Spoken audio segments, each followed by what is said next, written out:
Well, good afternoon, everybody, and welcome to the July 29th, 2024 meeting of the CCL Electrification Action Team. Today is the last of 4 webinars we've done during the month of July, and this whole month we've been focusing on let's get ready for August, which is CCL's first CCL-wide electrification month. And August will be all about getting out and having conversations with our communities and friends and whoever we can about electrification as a key climate solution. And so we've talked about a number of things over the course of this month, tabling and personal electrification planners. And tonight we have we're jamming 3 topics into a half an hour, and then we'll leave plenty of time for Q&A in our second half hour. But we're delighted to have Nik Wekwerth from CCL's Alameda, California chapter. Hello, Nik, is going to talk about Electrification Fairs. And then Will Musser, who's a CCLer and all-around climate advocate from Portland, Oregon. Hello, Will, is going to talk about electrified home tours. And then Frank Vargas will bring the baton home with a discussion about induction meal parties. And he's with the Switches On and a great partner of ours. And we'll be talking about this really cool program that they have. Let's see. I'd also like to welcome Danielle Newharth, who I saw join. Thank you, Danielle. Danielle's also a Switches On ambassador. She and I are best friends now because we met on Saturday while tabling for Switches On at an electrification fair hosted by the CCL Ventura County chapter. And a shout out to, I think I see 3 at least, Ventura CCLers, and thank you so much for the fair and for joining Faith Grant and Fran Lee and Wayne Morgan. So we have plenty of wisdom with us today about all of these topics. Anyway, so that is sort of setting the stage. Again, all of this is really just helping CCLers prepare for, during the month of August, let's get out and talk about hashtag electrify everything. And so without further ado, I think I'll pass it to Nik Wekwerth. Nik, I'll get your slides up and feel free to dive right in. Perfect. Thank you so much. Yeah. I'll set my timer so that I know that when I'm going over. Oh, I've got the hook, believe me. Yeah, you keep me honest. Okay, and you should see Nik's slides now. If anybody could give me a thumbs up. If you can, those are your Okay. slides. That's yeah. Here we are.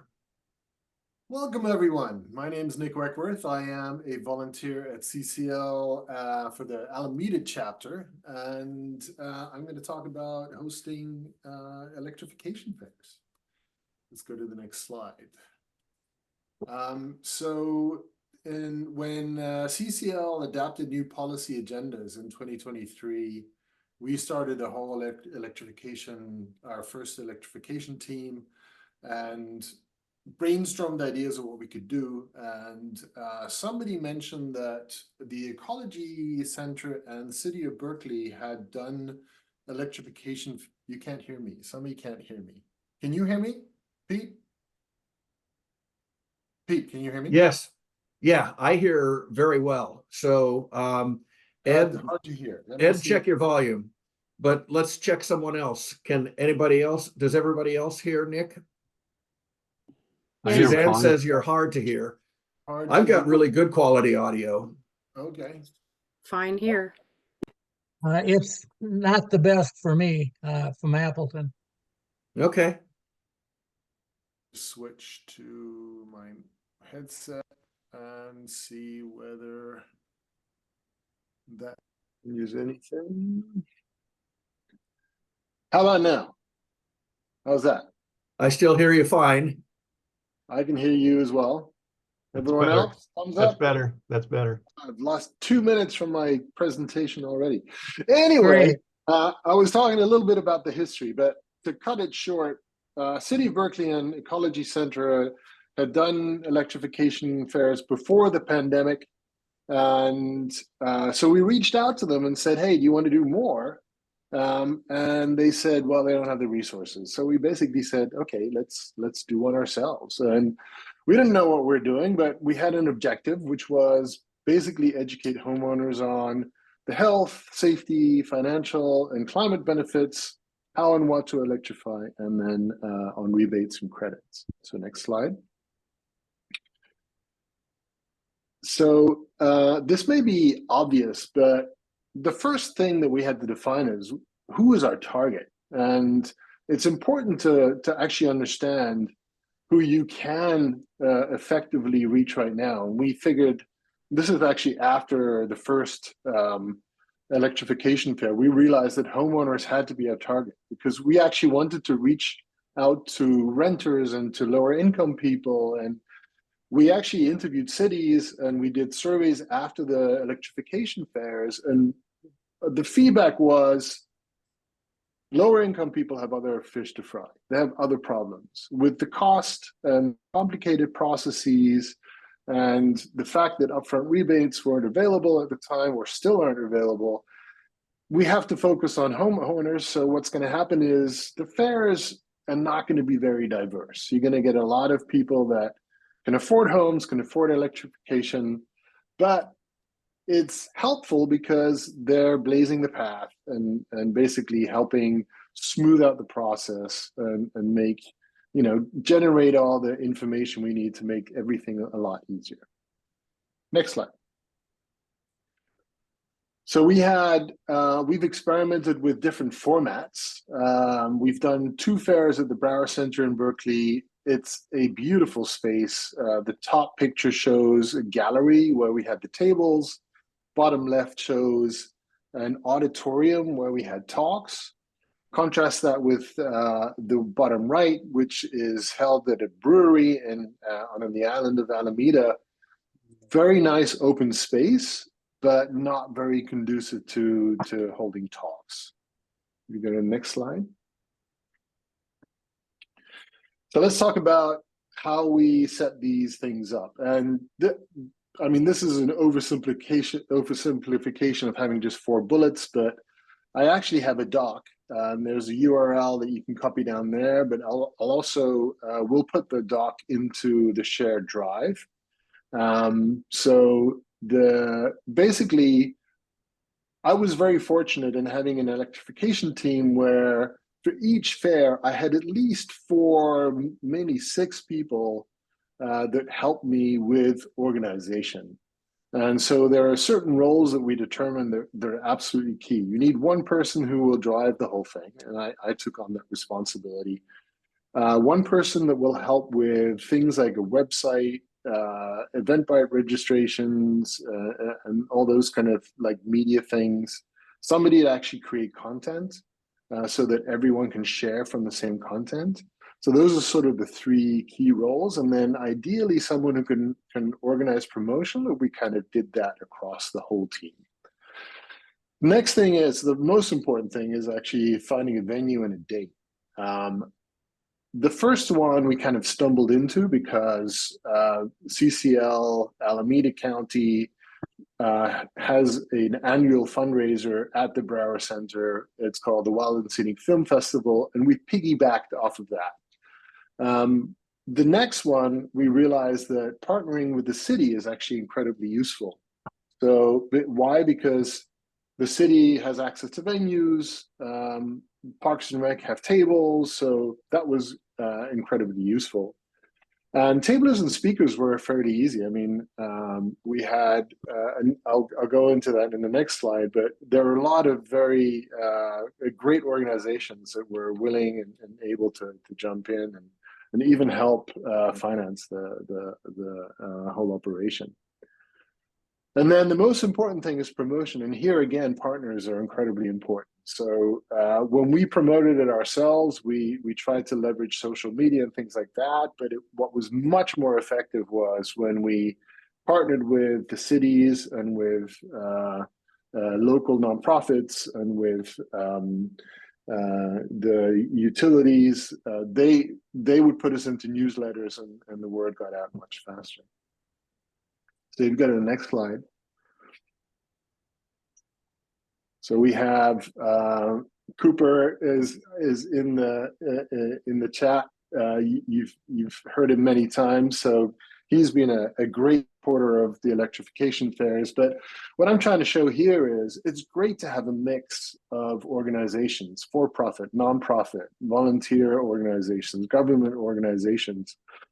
The reason why it's good to have product for-profit, services for-profit is because people that visit the fairs want questions answered. And if they can ask a for-profit organization, they will, give a great opinion, and one opinion, then you can go to the next table and get another opinion. So it was useful to have product, services, but also contractors. So a lot of our talks, we would actually have the contractors come on and talk about the nuts and bolts of electrifying your home.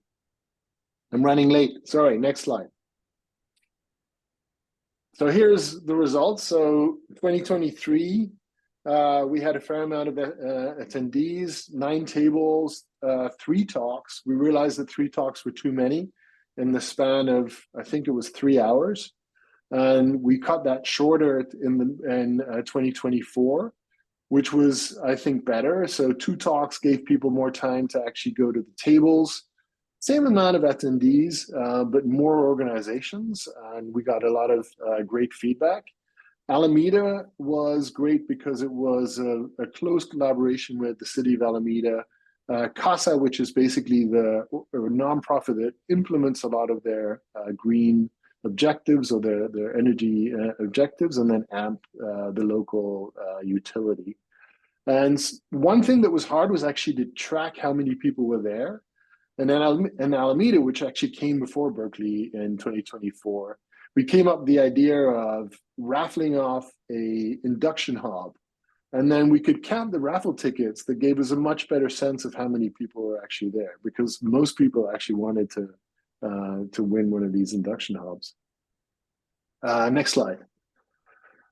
So to close us off, so what do we want to do in the future? So Berkeley introduced me to the Alameda County Energy Council Technical Advisory Group.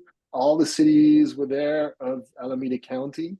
And when I asked who would want to do one, a lot of them raised their hands. So next step is to follow up with them and do more of them with them. But it's more of a, we don't want to be fair specialists. We want to actually ideally teach them how to fish so they can do it themselves. But what you'll see, or what my experience was, that they come back to us and say, we don't have the resources. Can you organize it and we'll help you? And that worked really well with Alameda. And then as things progress, I think we will be able to reach out to lower income communities as rebates come available, and then also to renters as more portable heat pump devices or induction hobs and things like that come available. We will be able to put together something for renters as well. Sorry, I went over 10 minutes, 10 and a half. That's all I had.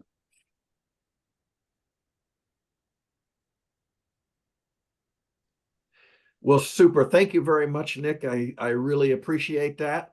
I see a question from Cooper, and in general, though, what I hope to do is move through the 3 presenters and hold most of the Q&A until the end.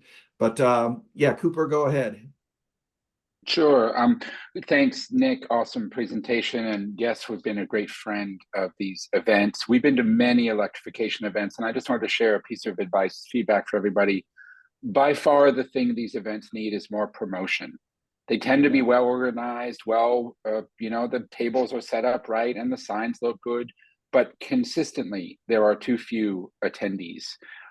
If you're going to do an event in your area, I encourage you to imagine how much promotional work you need to do and then quintuple it And if you have to take some time away from having the event be well organized, oh well. Everybody would much prefer to be at a well-attended event that's a little disorganized than the other way around. Thank you. Yeah, I'll second that motion. I've attended and tabled that and hosted one, and getting people there. And a corollary that we'll talk about later is, how do we make sure we're not just preaching to the choir? So we want attendees, but we also want attendees who aren't already sort of climate solutions friendly and advocates curious. We want to get across the aisle. All right, but let's not take away from the time of our next presenter. Welcome again, please, Will Musser from Portland, Oregon. And Will has a lot of expertise, as you can see a hint here in the branding on his introductory slide here from Rewiring America. So Will, take it away and make sure to tell us a little bit about that. Thank you. Thanks for the opportunity. Can everyone hear me okay? Can I just see a thumbs up? Okay, great. Thank you. So yeah, my name's Will Musser. I'm currently in Portland, Oregon. I first got into work with CCL when I was living in the Bay Area, actually, with the Silicon Valley South chapter. And I've bounced around a lot. And I have been hosting electrification open houses since August 2022. And actually, I planned and kind of along with the contractor who helped to electrify our home here, we already had it planned and scheduled and everything when the Inflation Reduction Act actually came out. So that was very fortuitous. So as a result of that, I've kind of adapted my, what I call the open house, and kind of changed it, and hopefully in successive iterations improved upon the first one that I did back then. And I'm just going to give an overview for about 10 minutes or so to kind of what I do, what I intend, you know, kind of the rationale behind it, and then showing in the slides for you all kind of the resources that I introduce to any audience that comes into the home for these open houses. And I invite any and all, you know, questions or follow-up, please contact me via email. I'd be happy to help and help hold your hand to help prepare or plan in your community kind of a similar open house. So next slide, please, Pete. So the open house kind of format, I would contrast it with what other people have called house parties. The open house is kind of like inviting the public into our home, casting a wide net to what I term the climate or the electrification curious, people who might have heard about it, but don't know what it entails, what it really means. And so there is a lot of marketing and kind of messaging that's very important to get people into your home and then actually fulfill their expectations. This slide is just showing the different headings of a slide presentation that I have begun to use as a result from getting feedback from the early open houses. What I try and do is to, while I do this on a monitor on our TV when people come into the home, and after a brief introduction, kind of walking around, seeing some of the stuff, they have a seat, and I kind of go through and show them on the monitor a presentation, and I'll show you the slides that I consider to be most important for you all, this audience, of what I show them. But I go through housekeeping kind of to show materials and resources that I have accumulated from Rewiring America, Electrify Now here in Portland, and other resource kind of portals all over the internet. Then I also, I think coming into the presentation at 4 o'clock today, people were talking about selling electrification. That's a very, very important aspect, and we've got to make, that's why one of the headings is the case for electrification. So touching on the benefits and the various kind of what Rewiring America calls the 4 C's: comfort and health, climate, community, and then cost. So yeah, if you could go back to that slide again. Yeah, or actually one more, Pete, sorry. Then the other, Yeah. so the other. Apologies, I must have been sharing incorrectly. Are people no, seeing now? Is this the slide you want them to see, Will? Yes, exactly. Yep, thanks. So then I make that kind of broad overview, case for electrification. Then I kind of go into the specifics of the different electrification appliances, and then show pictures of my specific ones in the home. Then do a section kind of overview of the incentives from the Inflation Reduction Act. Then going into electrify everything, which is kind of, how to go about, what are the important things to do, trying to give take-home points of take an inventory and make a plan. You're not gonna, most people can't do this all at once in one fell swoop. So start the process by taking an inventory and making a plan and giving resources like from the Rewiring America Personal Electrification Planner. Then I also try incorporating what's called like the pace of progress to kind of create a sense of urgency to get people to do something, plant the seed to get them to do something soon. What are they going to do? Make a plan? Are they going to make a call to a contractor? What have you? And then next steps, which is kind of holding their hand to guide them to doing something concrete, taking some sort of action. So yes, now I'm ready for the next slide, Pete.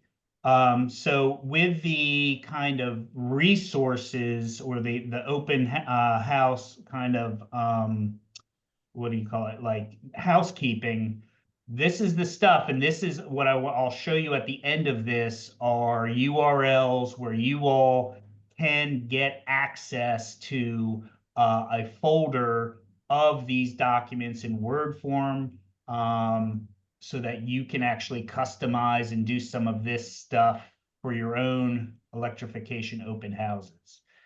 This is what I had. I want to be paper, I guess like easy on the paper and printouts. So what I've done is tried to organize using QR codes and publicly available iCloud Drive folder, Google Drive, so that people can go around the home and use their cameras on their smartphones to basically get that information and have it accessible and take it home. So there's only one printout that whoever comes to the open house actually needs. So this is the event description. And yeah, next slide, please. This is just the also on the back side of that electrification open house, kind of the listing the appliances and the devices available in our home with some URLs and stuff just for the wonks and the tech tech geek people basically who want to know a lot of the specs on what's in our home. And then they can also, after the presentation, attendees can go around and see up close the various appliances and devices. Next slide, please. So this is one, just if for Apple users, they can go to a publicly available iCloud Drive folder and see these things. And then actually, if you go to the next slide, like you get the documents, that is where I think I actually, might have been the there might be a I think I actually clicked it. Hang on, let me see Yeah. if I can go back. Yep, the slide was live. yeah, no, Is this so what you wanted? exactly. Thanks, Pete. Sorry. So those are a lot of the PDFs that I have or available kind of to go into more detail about a lot of the stuff that's available in our house or, you know, kind of other handouts and resources. And then I also, if you go one more I recently, for the non-Apple people, organized this and put it and made it accessible in a Google Drive. So people can go there as well. And then, yeah, one more slide. This is, if anybody knows me from else on this call, this is one thing that I have created as a result of all my electrification kind of advocacy and participating in Rewiring America's electrification coaching program, things like that. This is the first page of a 4-page PDF with hyperlinks and everything. This is a resources document for this one is specifically for people. It's got some Oregon kind of specific things, but I have made one that doesn't have the Oregon-centric stuff for a broader national audience. It's very similar, and that's going to be available in the URLs that you're about to see. But at the end, again, it's kind of when I bring it all home at the end of the open house after about 2 hours or so, is how important it is to take an inventory, get a home energy assessment, preferably a bona fide audit, especially now with the tax incentives, tax credits for that. And then if they want to learn more about kind of these different devices and appliances, as well as the financial incentives, there's lots and lots of places to go to. I've been Rewiring America heavy just because that's what I've started since they were formed back in 2020, and I've kind of been working with them.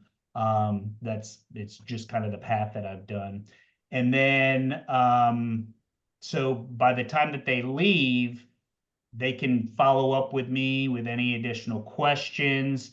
And I usually end up asking about a month later after the open house has been done is like, hey, let me know, or what have you done since attending, and to try and get some information. I've had over between 130 to 150 attendees over the 8 open houses that I've done, and I know at least I've gotten about 20 or so referrals from contractors who have let me know that they've followed up with them in some aspect. So that is all. And there's one more slide, I guess.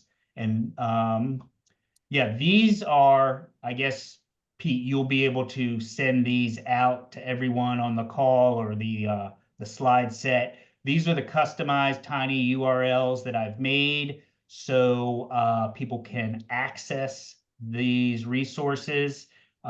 Feel free to follow up with me. I'm sure my email address will be available as well. And yeah, in the electrification at the top, the electrification templates in OneDrive using a Microsoft kind of platform, that is where I've put, if you go one more slide, templates, including a presentation. It's not CCL based, it's Rewiring America based, but these are the materials that you all can have access to and adapt for your own use as appropriate in your local communities, because that's where I think it's most effective to get people and our community members and neighbors to begin to take action. Including that, the thing I want to highlight lastly is that I have created a guide. I forget how many pages, like 10 pages or so, about it. It goes into more detail than a 10-minute talk today about why I do what I do, and the rationale and the materials that I use. So again, please explore and reach out to me if you have any questions. Thank you. Yeah, well, fantastic. Thank you very much, Will. What I'm going to do is jump right ahead. Frank, are you ready to go? Hi, Pete. Yes, I am. Thank you. Yeah, fantastic. And before you start, Frank, just one point to make here. Will wondered whether all these links and resources would be available. And yes, they're all embedded live in the deck. And in a couple of minutes, I'll drop a link into the chat. But there will also be follow-up email with all the links to our Google Drive folder where this presentation is and everything. And the video will be on our YouTube channel. All right, Frank, go ahead. All right. Hello, everyone. Just a quick introduction. I am, again, Frank Vargas. I'm the Associate Manager of Community Outreach for the Switches On. And I'm sure you guys are all familiar with our mission, but if you're not, we have a goal to inspire and educate residents to basically make the switch to an electric home. We have a lot of materials on home electrification and their benefits, and appliance technology, how it works. We do a lot of tabling. As you saw, we're really close to CCL, and we try to be as involved as we can through presentations and tabling and all things outreach. However, she asked me to kind of share with you all two special opportunities that we have. And those are home parties that we do and that we will sponsor you to facilitate in your own home. So go to next slide, please. All right. When it comes to home electrification, we do understand that this message is, most easily spread and basically evangelized through people that you trust. So neighbor to neighbor, family amongst family and friends. And so we have developed two home parties for anyone to take advantage of. And that is our induction party that we call a meal party, and our heat pump party that we call the electric house party.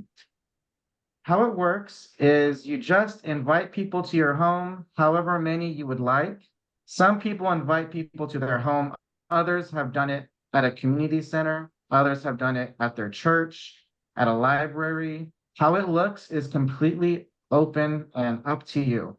So you invite the number of guests into your home or wherever space you're more comfortable, and you just distribute, our materials, our flyers and palm cards that are centered on home electrification. So if you're throwing one centered on induction cooking, we do ask that you at least have an induction stove installed in your home, or you use a hob. And if you don't own one, you can typically borrow one from a lending program in your area. And you just cook on the hob, you cook an easy meal, you share the meal with your friends, and you just talk about the technology, how it works, what you love about it. We provide talking points to help you prepare as well, but this is something super casual. So again, some people do it in front of members of their church, and so it'll have the public speaking aspect, or others just do it in their home amongst like 3, 4, 5 friends. And so it's even more casual that way. And so, but however you host it, we do provide talking points. And if you do it for your heat pump appliance, whether that's your HVAC system or your water heater, we'll do the same thing. We'll provide some talking points to help you kick off the conversation. However, you're open to make it personable to you.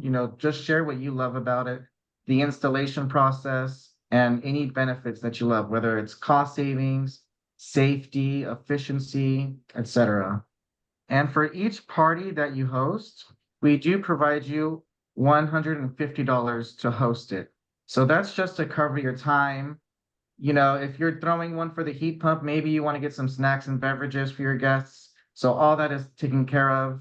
And then if you're doing one for induction, then, it's covering the cost of the meal, basically. So you get a free meal, a free party out of it. All that we ask is that you distribute, some of our educational materials, and that you post to social and tag us. But other than that, it's completely open to everyone. we do ask that you sign up to be our ambassador, and there's a link on here. I think this is going to be sent out. And so you just register, anyone can become one. However, this program is only open to our California residents. So if you're in California, feel free to sign up. And then there's an application process, which is easy. Everyone gets accepted. It's just a way for me to keep track of when they're occurring, who's applying, and to make sure I get all your stipends sent out. But yeah, pretty easy. It's been a hit with our ambassadors. It's super fun. A lot of people do it around Christmas or a holiday or whenever. It just make it your way and just spread the good news of home electrification.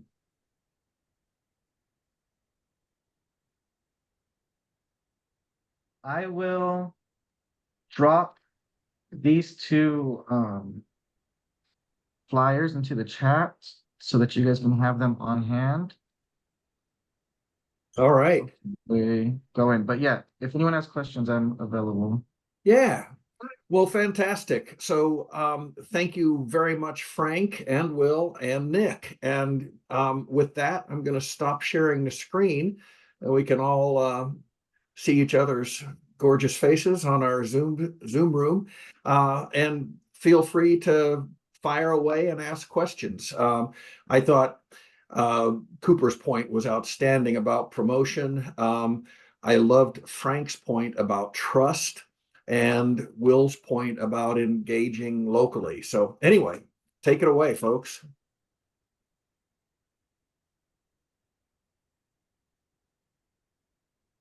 I definitely agree with you, Pete, that, we talked a little bit about this at our tabling in Ventura, that just expanding outside of, preaching to the choir in terms of electrification fairs or tabling opportunities. I really see the electrification, as a lifestyle. And so I would want to go to,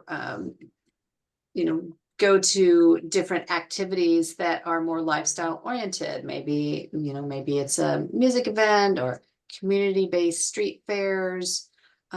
Just get the word out that way to folks that, maybe have heard about it, but don't know all the ins and outs, so that's just something I'm thinking more about. And then to Frank, good to see you, Frank. I've done a couple of the induction or the meal parties, and they're super fun and very, it's really a natural way to talk about all the benefits of induction. And it's funny because I was actually, even before I became an ambassador, I've been taking my hob various places and introducing it to my friends. And we have an annual trip to the American River where we inner tube down the American River for the last, 30 years. And I brought it to the cabin and used the induction burner, and it created quite a stir there. So anyway, I'll leave it there. But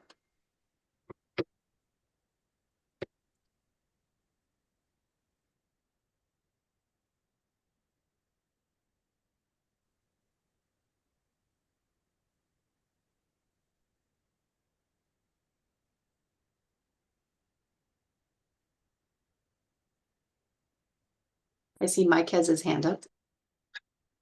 Thank you, Daniel. If the question's for me, go ahead. I know Pete did step away for a second. All right, great. All I wanted to say was this was really fun to watch, and wonderful, wonderful ideas and tremendous amount of work that you folks have done. And one thing we did with our home that we electrified and remodeled an old, very leaky, very cold 1965 home was that we were able to contact regional newspaper and ask them to come out and write it up. And that's another great way to help get the word out. And certainly if you have public television that might be interested in an article about it, I would encourage you to do that too, because you guys are cutting edge, and it's a pretty cool story to share, especially on the media. Thank you.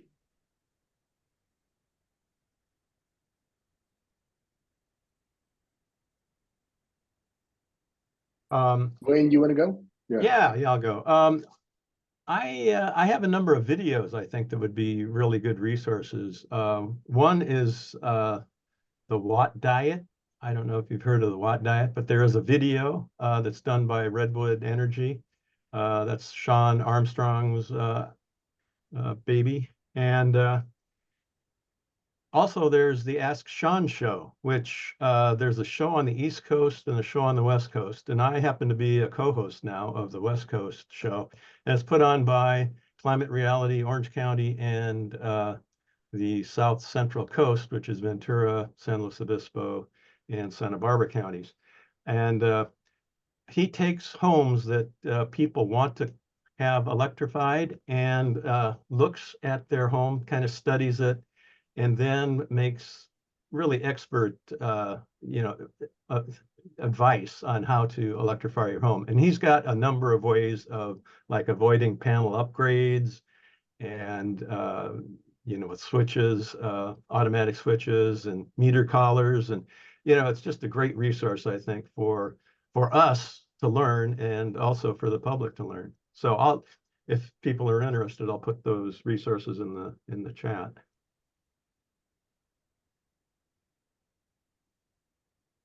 Thank you. Joanne, do you want to go? Sorry. I have a silly question and maybe a serious question. I have a single burner induction cooktop, but I don't know, why is it called a hob? Is that an acronym for something? And then, yes, thank you. I would love more information on avoiding panel upgrades. That's really seen as a big barrier in our area. And so if we could get some more information about that, I think that's something that's not really out in the public space yet. So thanks.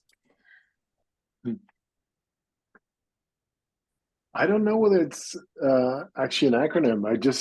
I think if you look on Amazon, I think they're called induction hobs. I think because they're just single burner. I have no idea whether. Yeah, it's the same. It's not an acronym, but it's the same thing. Yeah. To your other question, I actually have a span panel. So that avoided a panel upgrade to 200 amps, and I went with it because it basically. One of the things that we always run into is that we don't use our electricity efficiently. Panels are typically designed for maximum possible use, not for efficient use. So I think the maximum use for typical homes, we have you're not making 158. Okay, for a typical family of 5 is about 80 amps. So 100 amps should be perfectly sufficient. Now, if you put in EV induction and all the other things, the only thing you need to manage is make sure they don't all go on at the same time. And that's where smart panels come in. So they are more expensive, but they can basically, I can put an induction stove and an EV charger on the same circuit, and the smart panel will take care of switching back and forth, only using one or the other. So my approach is to try to use my 100 amps more efficiently rather than upgrading to 200 amps. Wayne seems to have an opinion on that as well. Yeah, I was just going to say the Watt Diet video actually goes into some of the actual data that was looked at. You're not making $158,000 per year, but you'd like to. I strongly encourage you to start. Terry, you're not on mute. That's right. If you're willing. Thank you. Thank you. Yeah. So anyway, studies were done, and you can electrify your home. They did a home that was like 2,000 square feet, and then they added another auxiliary room house, and they found it only took like 80 amps or something. So they did it all with 100 amp panel. So there are ways of doing it, and yeah, smart panels like span, that is really great. I mean, we should have those in the future. I have an energy monitor on my panel, which is, it's not smart, but it does give me all the data for all the appliances I have in. So I've been all electric for at least 2 years, and it's really interesting to see what gets used in your home, So I think it would be really helpful to know if there are barriers among some utilities in the adoption of smart panels and these technologies. I'm not sure our investor-owned utility wants people to have that. So it would be great to have a brief summary or a one-pager so that we can kind of go and check that out, I think, with our utility, because that's something that's not happening where I live. So thanks, I appreciate it. Yeah, meter collars, those are taps that you put between the meter and your breaker panel, and you can hook your solar up to that. A new solar installation, instead of going into the panel, you can just put it on this tap, and that is approved by SCE in our area anyway. And they also have that for EVs, where you could hook an EV charger up, but I don't know that it's approved by SCE in our area yet. But I mean, those are just a couple of things that can really avoid panel upgrades. And I think Pete knows a lot about that stuff too. And batteries, some of the Tesla batteries they're making those batteries now, so you don't need so many outside boxes that contain the switch and all that stuff. That's pretty much integrated so that it just goes in and hooks up to the panel. So anyway, there's a lot out there, and contractors don't know this. And so we should arm the people that are going to electrify with this knowledge so they can say, hey, contractor, look into this, or, I'm going somewhere else. And sadly, the utilities, I mean, in my case as well, even PG&E, they didn't improve the design because they said the panel wasn't big enough, because despite having a span panel. So I had to go back and say, with documentation from span saying, yes, it is big enough because I have a span panel. And they were like, oh yeah, no, I remember there's this thing. So it's interesting to be cutting edge, but you have to, again, blaze the path and educate everyone on your way. Francis, do you want to go?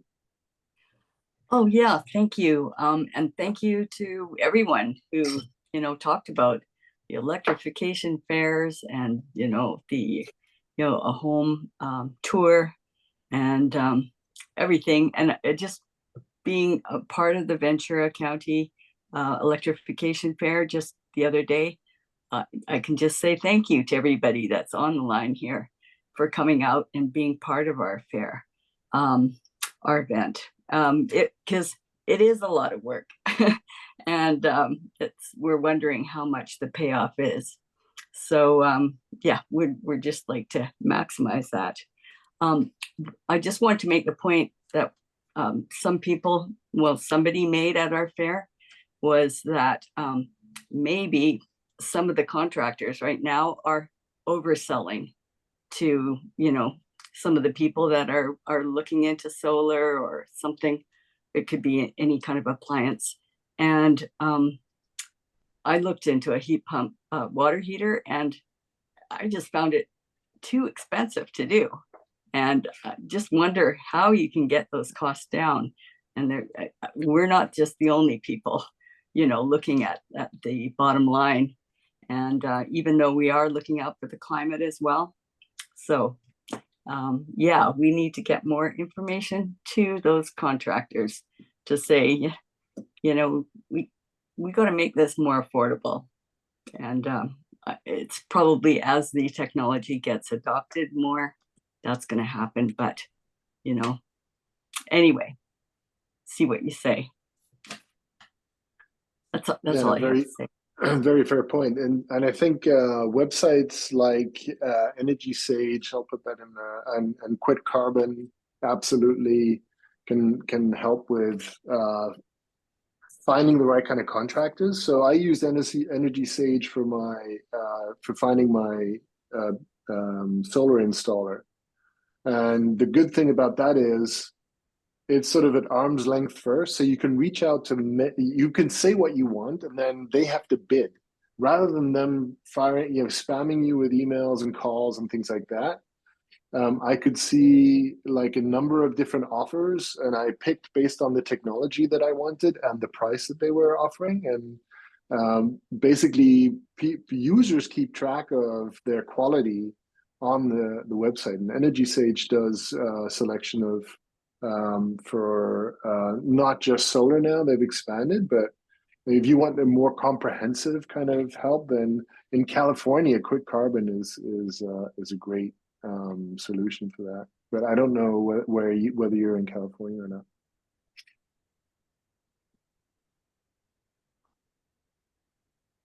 Yes, Hey, actually, we were at the thanks, Nik. Ventura County Electrification Fair. So yes, I am in Oh, great. California, and actually, Quick Carbon was there as one of the vendors or exhibitors. So yeah. Anyway, that's So I'll agree looking. that there is unfortunately a lot of sort of Wild West pricing, and there's some realism. HVAC contractors have one of the toughest domains out there because it's our home comfort, and we all know whether or not we're comfortable. But a lot of us don't know all of the complexities that go into it, from insulation and the building envelope to how our air conditioners and heat pumps and furnaces work, and ducting versus ductless. You notice I stepped away for a minute because I've got a contractor here working on a mini split. This is contractor number 2 blaming contractor number 1 for blowing up the circuit board in my mini split. So, you know, it doesn't happen only in home electrification, but it sure does happen here. And we got to all do our best to help improve the quality of information flow, but it's tough. Jay, go ahead. Yeah, I was just wondering, Pete, I have a pretty good feel, for example, if I have a solar quote, right, when they come in, if it's, between 250, 320 a watt, it gives me a pretty good feel where folks are, because there's, as you said, there are people, call them predatory contractors, whatever else. People don't know, just like doors and windows that will come in at $7 or $8 a $7 or $8 a watt to install. Are there any, I guess for the speakers here and others, any indicators out there when we talk about electrification for being able to do that, thumbs, what's reasonable, what's not reasonable for cost?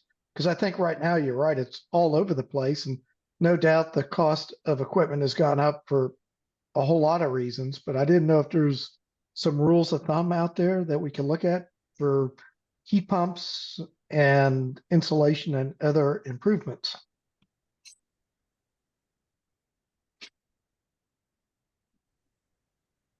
Maybe I could hop in, and this is Cooper at Quick Carbon.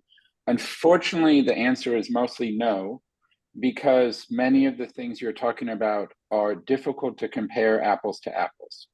Solar on a roof is pretty darn similar between different vendors. They may have different quality, there might be slightly different panels with slightly different warranties. The company itself may be of different stability, which can affect how much you can rely on them. But solar is a lot more apples to apples than, say, on the other extreme, a heat pump. A heat pump's closer to, say, a car or a kitchen remodel. How much does a kitchen remodel cost? Well, it depends on a lot of things. I will post in the chat a resource that has a bunch of pricing information from a rebate program in California that can be useful in some ways, but you'll see that even within that, if you drill down to a specific place and a specific project type, you still see very wide variation in pricing, because homes are very different and the work that's necessary can vary dramatically. In my humble opinion, the best way to do it is to have a skilled advisor like Quick Carbon on your side, but I know that's not a good answer for everybody. So I'll post that link. Yeah, I'm just trying to think for the average homeowner that is, a lot of people out there want to do improvements, but they're not maybe diehards, like, and looking for all the best. They're looking for the easy answer. So anything that could be developed, a tool like that would be helpful. There are a couple tools, but there's kind of some different kind of anecdotes on how helpful they are. I've got some links in that resources document that I put together, different calculators like from Ream as well. And then the one that I've kind of been excited about, but would like to get more external validation is the RMI, Rocky Mountain Institute Green Upgrade Calculator. Those are the usual suspects that I would offer.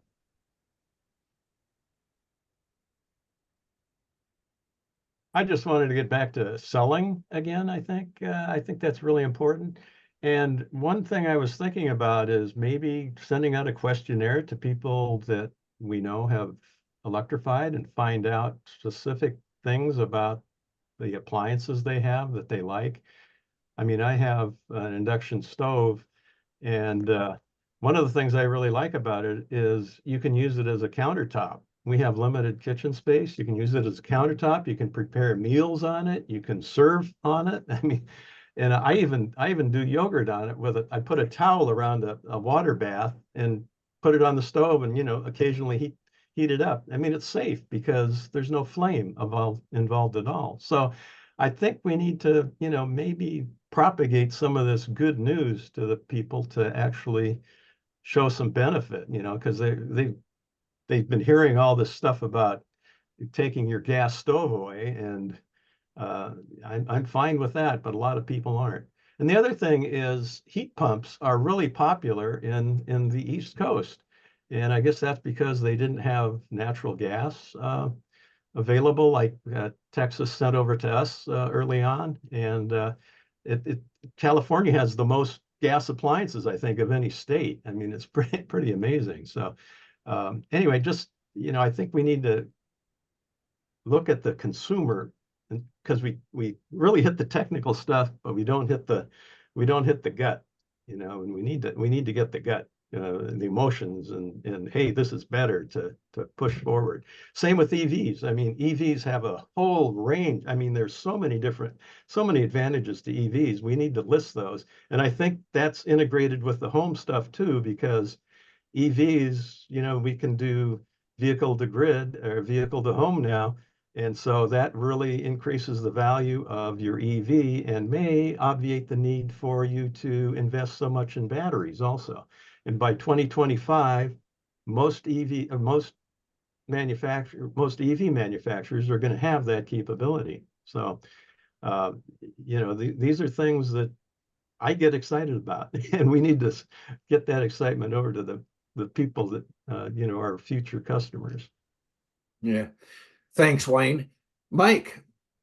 I just wrote briefly, I tucked a link in the chat that is for the Minnesota Air Source Heat Pump Collaborative. And it's a group of contractors that is trying to create important standards in the field and help to raise the bar. So for those of you in cold climates, this may be of help to you, and I'm sure it probably works just as well in places where it doesn't get so cold. Anyways, this was a very, very good meeting tonight too. I just want to say thank you for letting me pop in. So thank you. Actually, the adoption of heat pumps in Maine is really picked up. It's pretty interesting. Yeah. Well, listen, with this, I'm going to close the recording, but folks are welcome to stay on. We've got some interest in Q&A going, so I'm happy to stay on and chat with people. I will have to step away. That contractor is waving at me again, but I will leave the line open and rejoin the conversation in a couple of minutes. But thanks so much for everybody for joining, and we'll see you again soon. Remember, August 1st, later this week, Dana Nuccitelli, CCU on electrification. He's focusing on the incentives, the IRA.